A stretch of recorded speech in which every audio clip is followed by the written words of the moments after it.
Today we're going to talk about underwater seal drain chest tube transport. Chest tubes or underwater seal drains are used as a definitive treatment for tension pneumothorax as well as other pneumothoraces like hemothorax or hemopneumothorax. They are routinely inserted in an in-hospital environment and are typically done in the pre-hospital environment. So therefore this is going to be discussing how to transport a patient safely who has an underwater seal drain in situ. The main things to be focused about is probably patient reassessment once the chest tube is in, and that involves continually monitoring vital signs, routinely auscultating the chest to hear for air entry and for any changes in particular in the chest sounds. If subcut emphysema is already present, palpating for that to see if it's any better or worse. It's also important to note that patients that are mechanically positively ventilated or have an increased risk of tension pneumothorax even with the chest drain in situ. So the underwater seal drain that we're looking at is the Atrium one. It has 3 chambers which are measured to provide an indication of how much blood volume or other volume is removed from the pleural space, and this should be documented if it changes at all within your care. The chest drain also has essentially is connected to the patient through the intercostal space through a tube. That tubing needs to be visualised and ensured that it's safely secured to the patient, as well as also secured to the drain itself.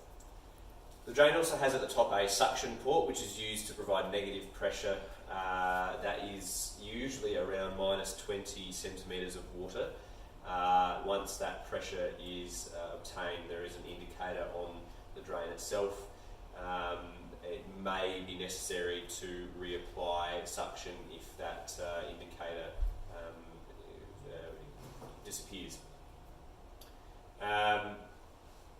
The other thing to inspect is the section of fluid that is in the underwater seal drain that the air flow from the chest flows into. You've got to inspect for 2 things there. One is oscillation, so the level of that fluid should change with inhalation and respiration, inhalation and exhalation rather, as well as bubbles, and the degree of bubbling can be indicative of the air that is leaking or the air that is removing from the intrapleural space. But if it is bubbling an excessive amount, that's also a possibility of an air leak. So when the vacuum on the seal is at an adequate level, the drain has an indicator which can be a tick. As we said before, the suction is normally set to -20 centimetres of water, and there's a bellow which usually indicates the adequate supply of suction, and then produces a delta mark if it's present. As we mentioned, that bubbling was important to document and shows the trends in treatment, and keep an eye on that. A little bit of bubbling is probably only on forced expiration or coughing, but increased bubbling can be caused by ventilator use, or like I said, excessive bubbling can be caused by a large air leak, and the amount of bubbling is gauged using a gauge on the drain itself. So the collection chamber that's collecting blood from the intrapleural space has a volume of about 2.1 litres in a U-tube structure, and that, like I said, should be documented.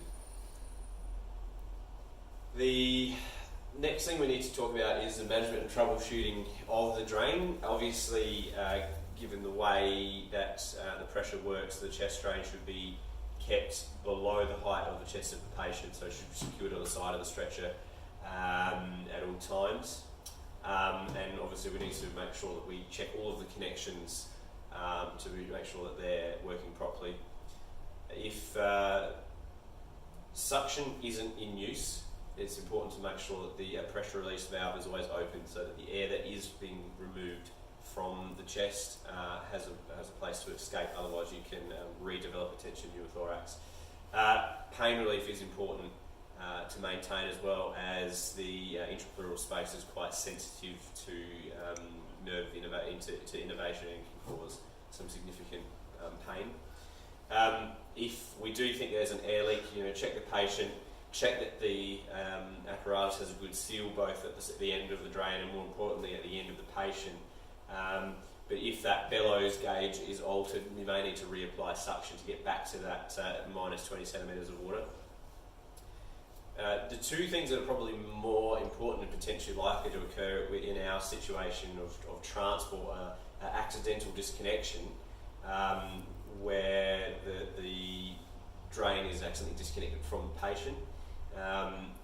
At that point, you just need to clamp the drain at the patient end to ensure that no air gets sucked into the chest with inhalation, and to reattach the drain as soon as you can. The second thing that's potential is the accidental removal of the tube from the chest of the patient. That is quite dangerous and needs to be immediately addressed with a wound dressing, probably a defibrillator pad, to prevent air from being sucked in. So whilst the underwater seal drain is definitive treatment for tension pneumothorax, there are some disadvantages. So there's always a risk of the tube blocking or kinking, which can cause a tension pneumothorax again.